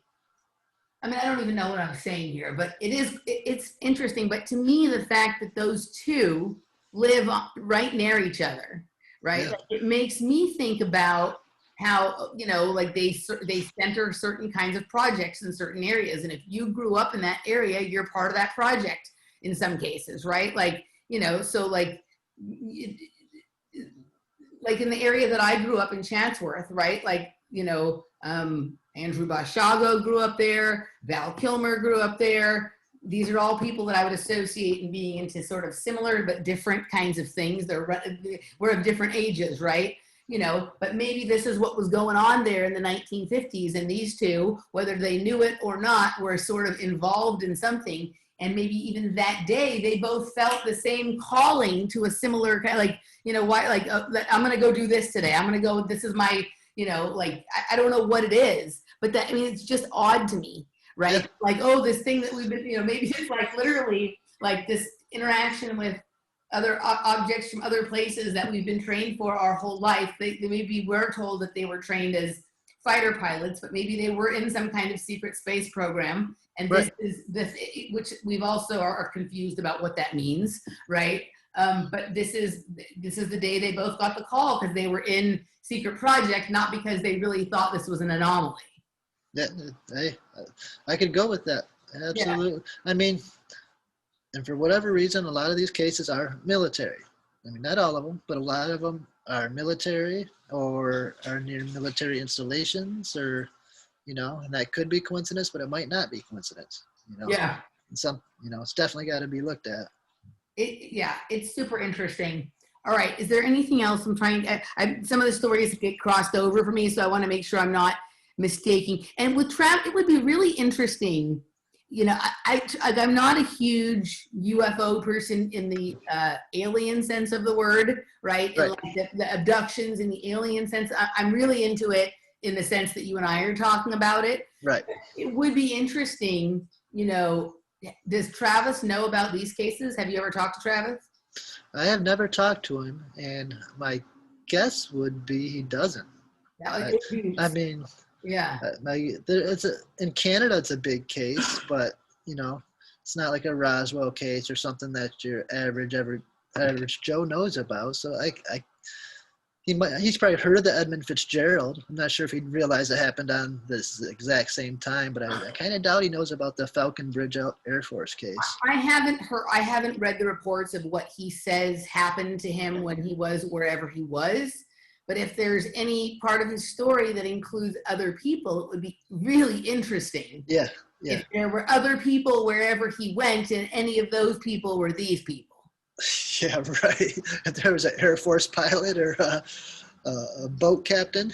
Right, or just whatever. And I also wonder if what the geometry is between the spots where he was and where they were. What kind of ley line connection that there might be, or what kind of geometry. I haven't looked into that, but that's interesting. I'm going to look up that actually. Yeah, for sure. All right, cool. So I think we're complete on that one. These are all very interesting. And then this one is, now we're going on to boats, from airplanes to boats, to Lake Erie. Here we go. All right, Lake Erie. This is one called the Admiral and the Clevco. And this is in the early 1900s. But I like to use this one because there's two boats together. It's not just one thing disappearing or one incident. And the Admiral was a tugboat. The Clevco was a barge. So the Admiral was towing the Clevco. And they were going down the south shores of Lake Erie. And a snowstorm broke out, little snow squall. So the Admiral pulled into the snow squall first. And the Clevco, after a few minutes, realized that the tow line that should have been pulling straight forward was now pulling directly to the bottom of the lake. There was no distress call, no nothing, no blowing of the horn. Their lead boat, their tug, was now at the bottom of the lake, basically acting as an anchor for them. So, automatically they call the Coast Guard, call everybody, say, we lost the Admiral. She's down at the bottom of the lake. She's holding us here like an anchor. Can you come get us? But it wasn't actually pulling it down. It was like long enough that it was just acting like an anchor. Exactly. All exactly. Right. Just acting like an anchor. So they should have been stuck in that position. So they sent out some Coast Guard helicopters and boats. The first one to get there was a Coast Guard helicopter. He actually got sight of it. And as he was getting closer, he lost all his communications. And another snow squall at the same time descended upon the boat, so he lost his visuals also. So lost his visuals and communication. He made a decision. There was other boats out there that he should go back. So he went back to base. And the next boat, the SS Ossipee, she was closing in. And she got within 150 yards of the Clevco. And once again, a snow squall literally descended from the sky on the Clevco and lost visibility. So at this point, they found out, though, that the Clevco, the rope must have been cut or she cut loose because she was drifting at this point. So they don't know if the captain, for some weird reason, cut the rope or she just broke free. But the Ossipee lost visuals of her. And shortly after losing visuals of her, the Ossipee actually caught on fire. So she had to turn around and go back to base. The third ship was getting close, but lost its gyro and lost its sense of direction. And that ship had to go back to base. So long story short, they never found the Clevco or the Admiral till 40 years later. And they were both sitting on the bottom of the lake, about 20 to 30 miles apart, both in perfect condition. So the experts, the wreck experts said, our best guess is They were going in and out of snow squalls. They must have iced over in a super quick fashion, lost their buoyancy, and sank to the bottom. Both of them must have done this, which is, a possibility. Mm-hmm. But, we had, the helicopter was losing its gyroscope. They lost communication. The boats both lost their gyroscopes, lost communication, caught on fire. It could have been absolutely crazy freak weather, but there's a lot of weird things that point to the possibility that maybe it was, something more. I mean, it sounds like there had to have been some sort of energy field being generated from somewhere. It's always weird because it's like on such a timely fashion. It's like, right, we got sight of them, and it just comes down. Yeah, and then it'll lift up, and another boat will see them, and it'll happen again. And so it makes me think a couple of things, right? So like the first one is that what's his name? Einstein quote that says the horizon is just an imaginary line in the distance that recedes as you approach it, right? Yes. It makes me think about that, right? Even though they weren't really although that boat was drifting, it was just like, this is weird. We can't seem to close it on this. Just like when you see something on the road up ahead, you think you're getting closer and it seems to move, right? So it made me think of that. And then it also makes me think of so do you know who Shane Bales is? Yes. Okay, so he and I have talked a lot about, in some of these underground bases, time doesn't exist as we understand it up here, or maybe even at all, which is part of why sometimes people can have a long experience in a base but only be missing for minutes up top, right? And so the fact that those ships were found in perfect condition, if time doesn't exist in the same way that we understand it down there, maybe they've only been down there for minutes. Right? People have been trying to find them for all this time. It's been a long time up here, right? Kind of thing, it's very, it's interesting. I mean, I think that's happened in a couple of these other cases, maybe in Bermuda Triangle or something, right? When somebody... And that makes me think like the same spot you're talking about, they see so-called ghost ships. So that would kind of correlate with, what you're talking about. If they're in this weird time lapse, they could be just seeing parts of the ships or ghost ships going through time, so to speak. But a lot of these ships that are missing, legit sailors claim to see these ghost ships, so to speak. But it could be just a particular vibration or an energy field that's being generated that is funny with time or physics. Now, so there's always lots of talk about what's going on with the Schumann resonance, right? Okay, and so the Schumann resonance, they're saying, it's changing, right, kind of thing, or they're trying to knock humans out of harmony with the Schumann resonance by doing all this 5G or the blah, blah, blah, right? So some of this stuff is beyond my ability to completely understand it, but this book that we're reading right now talked about how when humans are exactly in sync with the Schumann resonance, time ceases to exist. Time stops, doesn't exist. Okay? So it's now, if that exists for Schumann resonance, then maybe that exists at other resonance too, right? Like if the thing you're observing and yourself come into exact same frequency, right? Then while you're in that observance or in that interaction, then time stops for maybe just for the people involved, or in that entire space between all of that. Like, I don't know how that stuff goes. Right. Interestingly enough, so like the place that I've identified as the base in Chatsworth, there's a street that runs right over top of it that is called Schumann, right? It's spelled just like Schumann resonance, right? So like, I love the synchronicities with this shit, right? But I mean, maybe it's really quite just that simple, and that like either there's some natural anomaly there that creates these vibratory fields that are more active at some times than another, because not everybody who's gone over these areas has disappeared. No, and not everybody who's gone over the Bermuda Triangle has disappeared. So maybe it's more active sometimes than others. Exactly. Or maybe it's only dependent on the vibration of the person who's crossing it, right? Like if theirs goes into harmony with it, bye. Yep. Or a combination of the two. It's combination. Yes, and most likely it's a combination that, if you're in that frequency or vibration and it's that exact perfect time, that perfect moment that something happens to be taking place there, That's probably the most likely scenario. And it can be something that is a natural anomaly to the extent that I mean, who the fuck knows if there's any such thing as natural anymore? Or there could very easily be technologies or machines, or that can be forced to emit this and whatnot. So that's pretty interesting. All right, let's see. Is there anything else with this story? Oh, then okay. So then we have we're down to the Mammoth Stone circles. Yep, that was the stone circle I talked about in Grand Traverse Bay. Okay, yeah. That's the one we already talked about. Is there anything else you wanted to add about that story, since that kind of just came in as an aside from the other thing we were talking about?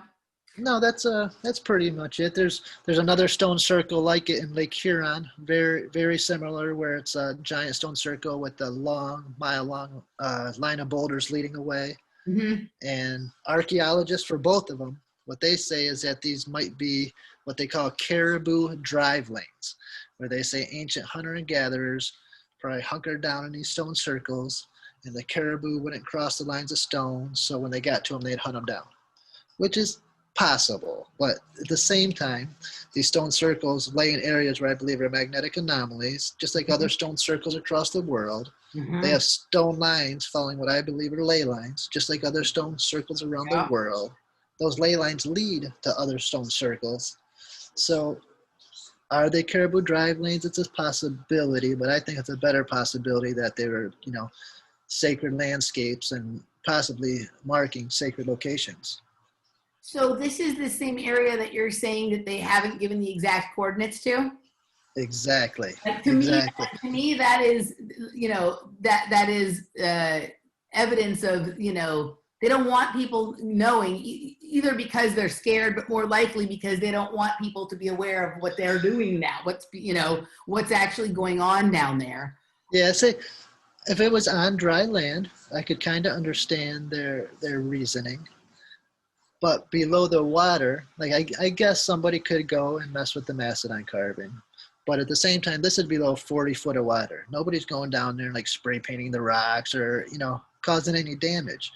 So I guess they could keep a secret if they want, if they really think somebody's going to go down there and, scrub this mastodon carving off the rock. But it's not like a normal sacred site where you'd keep secret that you'd worry about people getting to. Hardly anybody can get down there.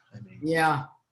All right. So now this is kind of the point of the article where you sort of cross over sort of into some of the same area as the Lake Superior anomaly. But what's this down here? I want to talk a little bit about the Legacy Project and the Project Magnet and all this kind of stuff, which is kind of more opining about some of the things that are possibly really going on here. So let's get into some of this. Yeah, well, see, the Legacy Project, that was a project the Pentagon and Department of Defense had done back in 1998. And they were about to start doing different mineral drillings and stuff around sacred Native American lands. And they wanted to report on, what exactly do these Native Americans believe about these landscapes that were about to, go and search for their mineral resources. So they had some college professors do this couple-year-long study. And basically, the report the college professors gave back to the Pentagon said that, these landscapes are portals. And this is where their star ancestors departed and came and went from. That was kind of the gist of the whole study, but just the fact there was a study for the Pentagon, and the study's conclusion was these sacred landscapes are portals.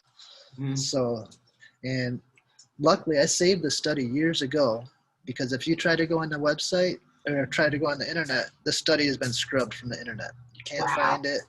Yeah, you can find, it's in a couple books quoted the study years ago, and you can still find it like in those books, but the study itself is off the internet. I can't find it anywhere.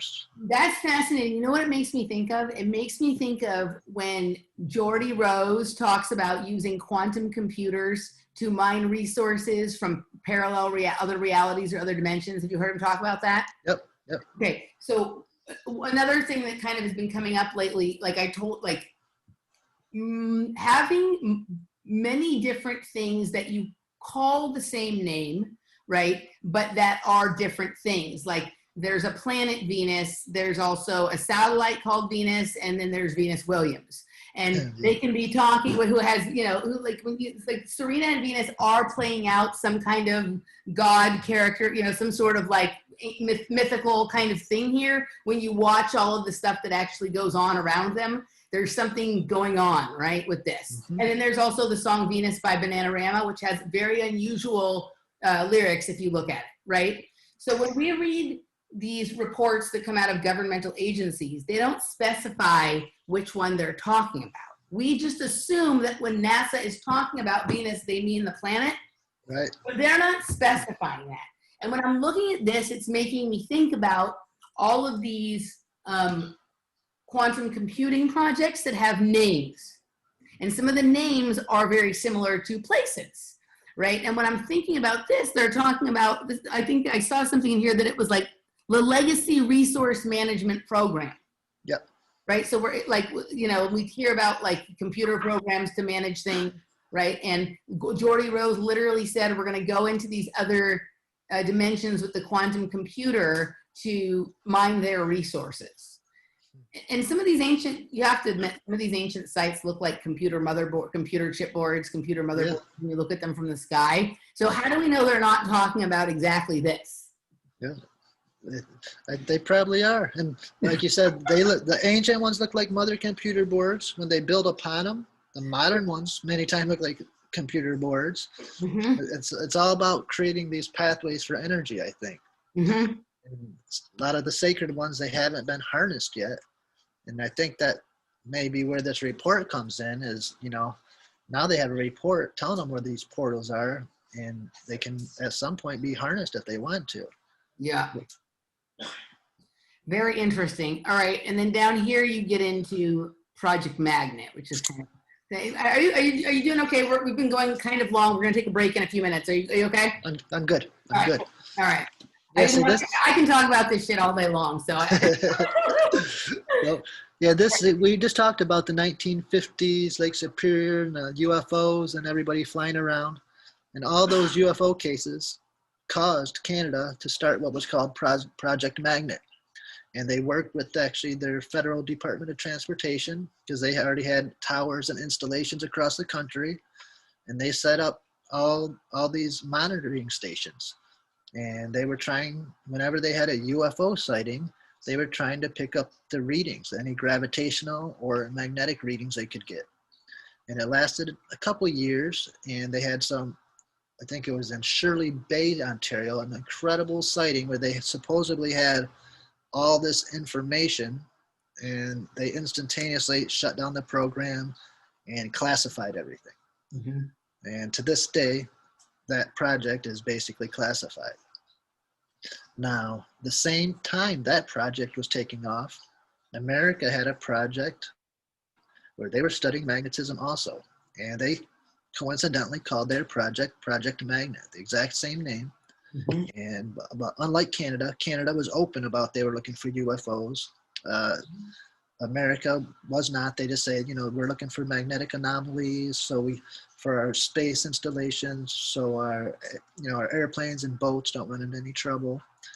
And they did their project for, I think it was 40 some years, from the 1950s into the 1990s, flying around the world mapping magnetic anomalies. So, you know, they've been studying this forever, and I've looked for these maps, and I can't find any of these maps. They claim they use them for the space and for the Navy ships, but, you know, it's very hard to find any of this information that they spent 40 years, 40 years mapping out. Yeah. So it makes me, you know, to me, I speculate, you know, all these magnetic anomalies that they've been mapping out surely are some of these same places we're looking into.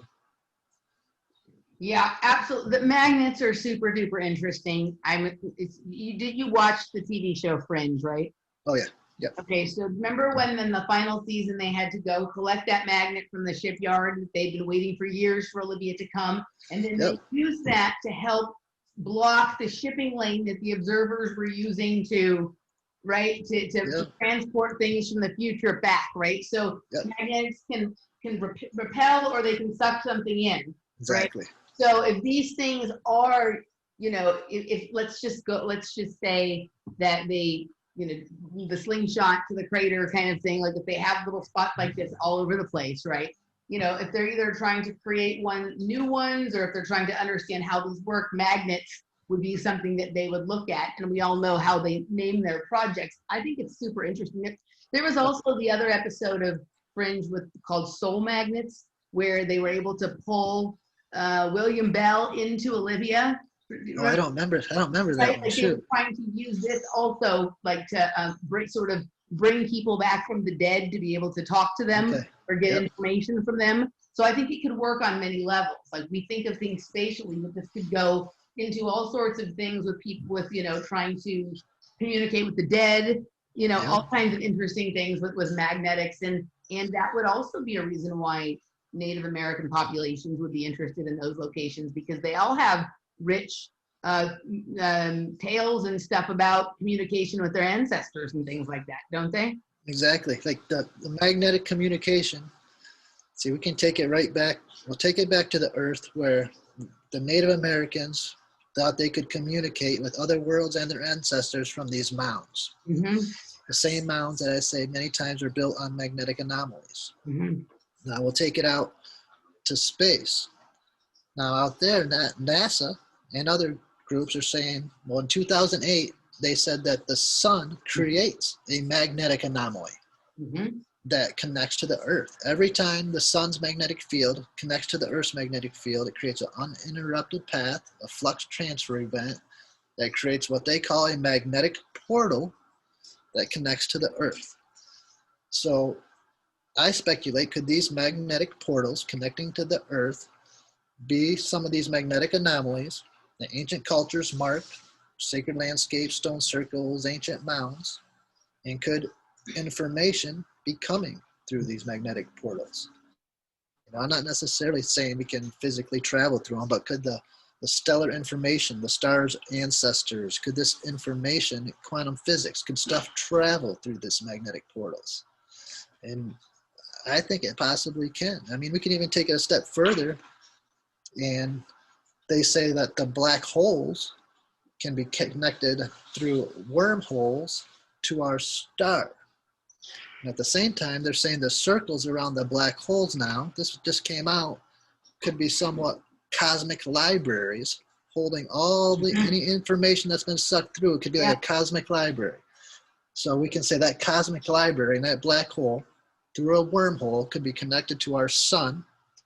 Our sun creates a magnetic portal to our earth. Could that information from the cosmic black hole's disk be making its way through magnetic portals to these magnetic anomalies, where we have these ancients sitting there getting all this information that we don't think they could otherwise get?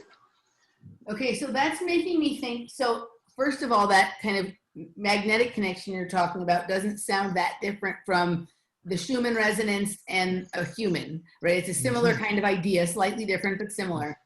But this is also making me think about like all of this. We're experiencing a lot of weird things right now with fires and the sun's behavior and what, right? So we just had, one of the things that's been very evident during this period of time of lockdown is the increase in synchronicity, telepathy, like that kind of stuff, like psychic kind of events and whatnot. So it could be some of that cosmic type of library kind of thing that is responsible for that. But we just had this crazy thing happen the other day where, like, Chad, the sun here has been so weird for like the last couple of days, right? Okay. And there's been like literally yesterday morning, the sun was fluorescent pink. I'm not talking about like, oh, a little glimmer. Right. No, I'm talking about like, it looked like there was a fluorescent pink light in the sky. Now, there had been a fire, a small fire here a couple days before. The day before, there had been a small fire here, right? But it was not a big fire. We were just running today in the area where it was. Like, it doesn't even smell like smoke over there, right? So the story, and then Jeff, my friend Jeff lives in Oregon, and at the same time, he had a fire going at the same time that we had there. So he, like, the sun was even weird that day in the sky. The moon was weird. The moon was orange. The sun is pink the next day. And he's way up there and he has fires, right?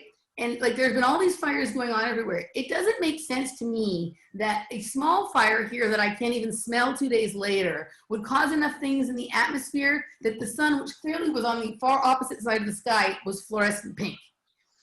But that's what they'll tell you. They'll say, oh, it's the smoke in the sky makes the sun look like that. Like, the day of the fires, the day of the fires, yeah, it was weird. It was almost like the sun was spotlighting our house. That seemed maybe closer to what they say happens when there's smoke from fires. But this shit the next day with the pink sun was like way on the other side of the sky. Like Dune. Yeah, it looked like what? Dune. The movie Dune, she said. I haven't seen Dune.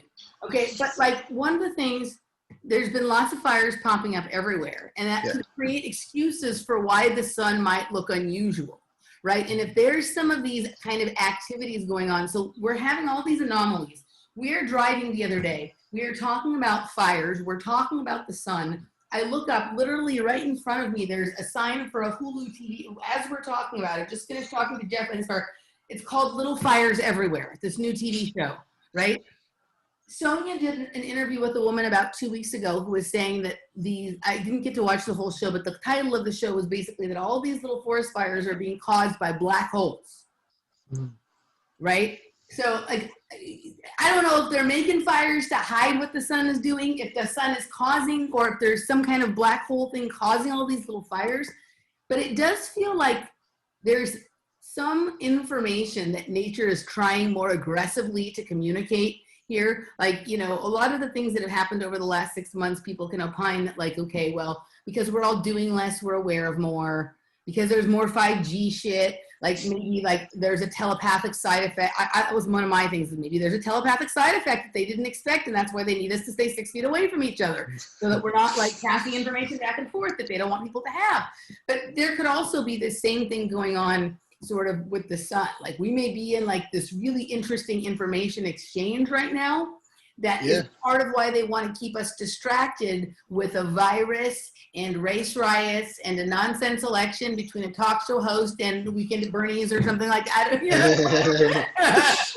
Right? Well, like, what if it's that? Like, what if all the information is available to us right now, just in these, we're in a black hole or something? Well, I think it probably is. The black hole thing you just said, the starting of fires, kind of makes me think of an article they put out under the radar during the whole COVID thing, that they said, you know, all the studies they've been doing on what they call Planet 9 or Planet X, they think we have or they thought we have a planet out there, but due to the gravitational tugs on everything else. Well, they put a new paper out recently saying, well, we may have been mistaken. We're not sure if it's actually a planet. It may be a black hole the size of a grapefruit.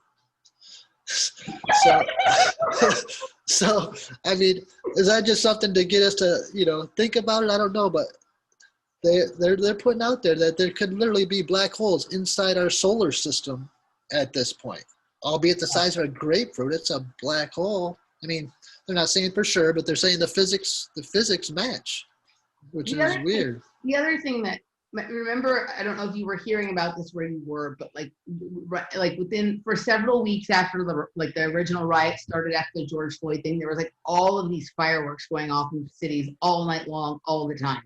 And I had the awareness that like maybe like these fireworks sort of make little perforations in the atmosphere or in the environment so something can get out or something can get in or whatever, right? So it's like, there's the possibility that they're intentionally creating Swiss cheese or maybe some, I mean, who the heck knows, right?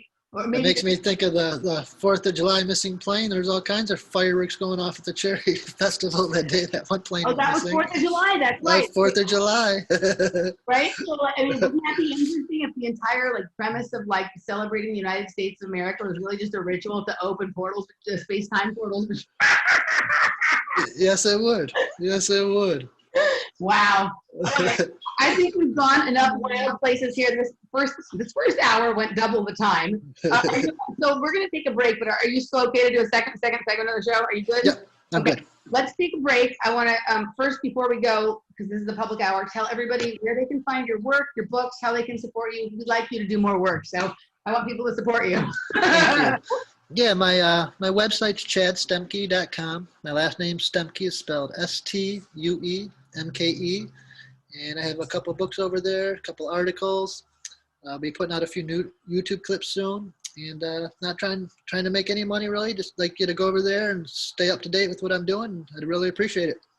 All right, cool. So join us at patreon.com/offplanetmedia for the next segment. We are going to be talking a little bit about the politics of the underground dance music scene, but we're also going to be looking at the connection, these space-time connections, the dance music scene through somebody named Jeff Mills, and I think this could be an interesting conversation. There's actually even been a few things that popped up in the first hour with this, kind of stuff that I could carry over into that. So we're going to take a break. We'll see you on the other side. Thank you so much, Chad, and we'll be back with you guys in just a few minutes. Thank you, Emily. All right.